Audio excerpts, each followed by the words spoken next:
Hey guys, Luke here, and I'm here to preview Super Saturday, as it's called by Fox Sports, for round 23, 16th of the 8th, 2014. I don't know why I said that, but it's going to be 3 games. The games are Raiders vs Dragons, Storm vs Sharks, and Tigers vs Roosters. Going to jump into the first one. It's the hoodoo of Dragons not being able to beat the Raiders. We're going to go into the lineup. We've got Rapana at the back, Tupou, Croker, White and Lee, Milford and McCrone, Boyd, Buttress, White, Papali, Kennedy and McCulloch. The bench is Cornish, Edwards, Tills and Vaughan. Dragons lineup is Beale, Morris, Dugan, Matty Atea, Nightingale, Widdop, Marshall, Cray, Rain, DeBellin, Armour, Thompson, Merrin, and the bench is Cooper, Frizzell, Matthews, Stockwell, Stanley and Harrison. 2 to drop off the bench, most likely Stanley and Harrison as their 19th and 20th man. Now, both sides, not the side that we've seen for like the last few. Oh, obviously the Raiders side is the same as like last week, but like weeks before that, we had a pretty different side. Like Milford was playing fullback, Campese, all that. And to be fair, Raiders didn't look too bad at the back. Rapana had a really good game. Last look at Rapana, he was an under-20 star from like the first year of the under-20s, and then he did his mission or whatever it was, and I think he tried rugby, unsuccessful at that. Obviously I don't think he played rugby too much, but he's come back at the Raiders. Apparently been playing good in the reserve grade, and he got his shot at fullback and he was quite good. He attacked the ball. Milford is blistering in attack, don't get me wrong, but it's his defence that lets him down. Positioning, all that sort of stuff, not that great. Rapana, on the other hand, was pretty good. He attacked the high ball, did the things that Milford didn't do, while still not being that bad in attack. Kick returns were quite good, all that sort of stuff. So he's a good fullback, might be someone they should persist with. Edric Lee made his return. He's someone that I think people underestimate how good this guy is. He hasn't played that many games, but if you've seen him in the under 20s and a little bit of first grade, you know that he's tall, he's got a good jump on him, he's played basketball and all that, so he's got a huge leap on him, and he's tall, so how are you supposed to stop that when you kick to him? Plus he's super fast too, so with a bit of broken space, or open space I should say, he is very damaging as well, so he's a really good player. So yeah, I think Campese was very bad for the side. I've been pretty vocal about Campese not being very good, and I think last week showed that.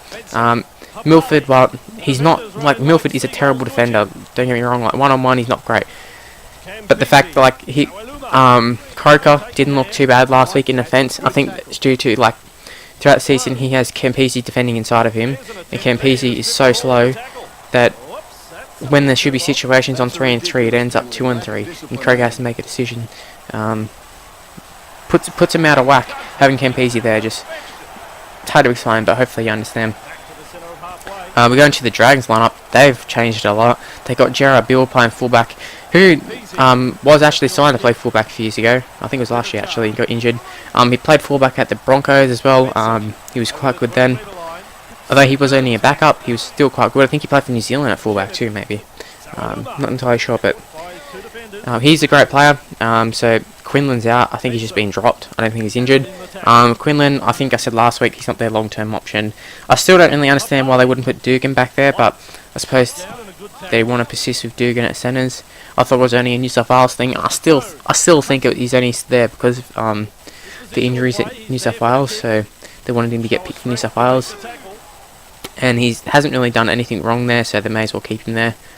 Matty Atea, he's come in to the lineup for Quinlan as Beale's moved fullback from the centres, so left that open. Matty Atea is a pretty good player. You would say Farrell, what's his name? Dylan Farrell probably would have been the first option had he not got injured, but he's injured and Matty Atea's come in, and I think he's a pretty underrated player. I think I saw rumours that Bulldogs were after him, and I was pretty happy. He's a solid player. He's not a superstar player, but he's a solid player. I'm not sure that he's a centre though. I haven't really seen him in the centres. Have to wait and see. Now we've got Benji and Widdop in the halves. Playing pretty well. Last week not that great, but for the most part they've been pretty well. They've been playing pretty well. But really, the Hoodies are there, and it's the Dragons have a superior side by far, but they've had a superior side a lot of the times against the Raiders and still couldn't pick up a victory. So I'm going to tip the Dragons, but it's a tough one. And then we're going to go straight to the Storm game. Storm versus Sharks.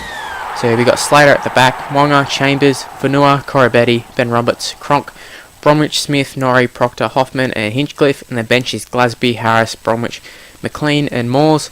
And they're taking on the Sharks with Gordon at the back, Fecky, Wright, Lutelli, Holmes, Faamanu Brown, Robson, Robinson, Leacher, Pryor, Hyington, Sopawaga, Gallen. And the bench is Politoni, Rakika, Arona and Ashford.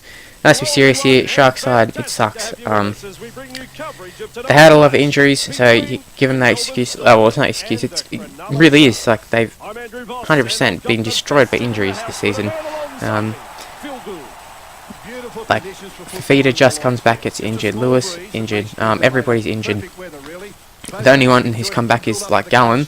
And although he's a good player, he's not going to change the entire side around, let's be honest. The halves, this Brown guy, he goes pretty well. Robson's an okay player, but let's be honest, I may as well not even talk about the Sharks. Like, I barely know some of these players. Pry's awful. I don't know Robinson. So Paul Waga, dude, I think he was getting good super coach points. So at the year, that's as much as I know about him. And Ashford is god awful off the bench as well. I'm not sure where they're going to play him. I guess they're going to play him at second row or something. Maybe he'll surprise some people at second row, who knows. Storm though, they did lose last week. Did have a lot of penalties go against them. You can argue whether they were deserved or not. Probably. I've been critical of the rest throughout the year. I would say I didn't watch the whole game, but I would say the penalties probably wouldn't have been deserved that much. 9-3. If you could understand if it was like 6-3 or something, but that's ridiculous. 9-3. The team lineup is pretty much the same as last week. Not too many differences that I can see. Corabetti, Rocks and Diamonds as well. He's kind of like Inu, but just, well, he's a whole different player to Inu, but same sort of thing. Rocks and Diamonds. Corabetti you pass in the ball and he can run over 5 people, or you can pass in the ball and he drops it every time, or he runs over the sideline for whatever reason. He's a strange player. He's not that great defensively. Like in terms of being able to put a hit on, he's great, but in terms of reading the defense, reading the game, being able to judge when to come in, when to not that great. Cronk and Roberts, I think they're a really good pairing, to be honest. They suit each other well. Roberts is the unpredictable player who can bust the line, like got a pretty good kicking game, everything, and Cronk just like robotic, super organised halfback, which is probably someone like it's perfect for Ben Roberts. Ben Roberts is not good at shouldering a lot of the pressure, and Cronk takes it off him, as well as Cameron Smith. And yeah, everything I say, like, it's good and all, but it's pretty obvious that Storm are the favourites here. You expect them to win. A lot of the times when you expect a team to flog a team, that doesn't really happen, but honestly I can see it happening right here with the Storm and the Sharks. I expect Storm to put them to the sword, but I've said that a few times in the last few weeks and it hasn't happened. And then we got the last game of Super Saturday, and it's the Tigers versus the Roosters. And we're going to go into the Tigers lineup. You might not know some of these players, but whatever. So we got Moses, Rowe, Patterson, Lawrence, Lulia, Sirenen, Austin, Woods, Farah, Galloway, Blair, Hallertau and Sue. We've got Siu Manafagaya, Tapau,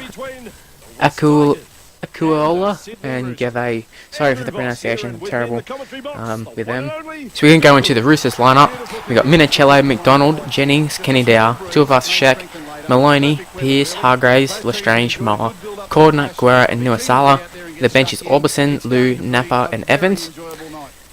Now it's the same with Storm and Sharks. Really, if Roosters don't win this, they have no chance this year. Like, seriously, look at the Tigers. You heard the Tigers lineup. How many of them would you say are first grade players? Moses, I think, is very overrated. I'm sorry to Tigers fans, but he's not that great. They think he's like the saviour right now. Like, he might be in the future. Same way as Brooks, I think they overrate Brooks. His ability right now. He's not a fullback, I don't think. Tedesco is much better. Good on them for keeping Tedesco. Curtis Rose, also not a winger. I don't really understand why they're playing him on the wing. Or I suppose I understand, they've got a lot of injuries, so they kind of have to. But he got exposed big time last week. Corey Patterson's another one, not a centre, and he's playing centre due to injuries. Lawrence was once a good player. On name value, Chris Lawrence, you think, oh, good player. And then you watch him and you say, what the hell has happened to him? He was better when he was like 18. But I suppose that's what injuries do to you. Lee is another one, another pretty terrible player who's just there purely for injuries. Sirinen, living off his last name, is not a 5'8", and I'm not sure he's even a second row, to be honest. They've hyped him up a lot. Hopefully he proves everybody wrong, but not that great. I like Blake Austin, but I think he's a good player. Maybe not a superstar player, but I think he's good enough to play first grade. Obviously, he's going to be taking a lot of the pressure here with Sirinen and Austin, because nobody will dare say Sirenen's playing shit. So Austin will probably get a lot of the blame. It's up to senior guys like Woods, Farah, and Galloway, and like Adam Blair, Hallertau. That pretty much their starting forward pack. I guess you could throw into Powell there. He's an international player now. They need to shoulder a lot of this pressure because their backline is shit. Like, he's terrible. Chris Lawrence, I wouldn't even class him with those players. He's nowhere near them. Because the halves inexperienced, fullback inexperienced. Pretty much the whole spine apart from Robbie Farah is inexperienced. Dean Hallertau probably start to play a bigger role, but they're going to have to. The bench doesn't have the same impact. Lashane is probably a good enough player for them. The rest of the lineup pretty strong. Daniel Tupou's not back. I don't think he'll be back for the year. Rest of the year, I don't know. But McDonald, he's doing a fine job there. He does have a few errors in him, but you got to accept that with a young player, and I believe he's a fullback anyways, who's playing on the wing. So these things are going to happen when you have an inexperienced player there. Their bench, pretty strong bench. Napa and Evans, Lou, Orbison, pretty underrated player, runs good lines. Then Cordner and Guerra, two good second rows. Well, actually, I think Cordner's pretty overrated, but Guerra is a super good player. And Hargraves and Moa, you could argue they're the two best props in the NRL, like a prop pairing, I should say, in the NRL. So them up against Woods and Galloway should be a good battle. But while the starting forward packs, you'd say Roosters would still beat them. But they're kind of equal enough, but it's the rest of the pack, like the back line and the bench is where Tigers lose this big time, and I can see Roosters putting 40 so points on him, so I'd say Roosters 13 plus.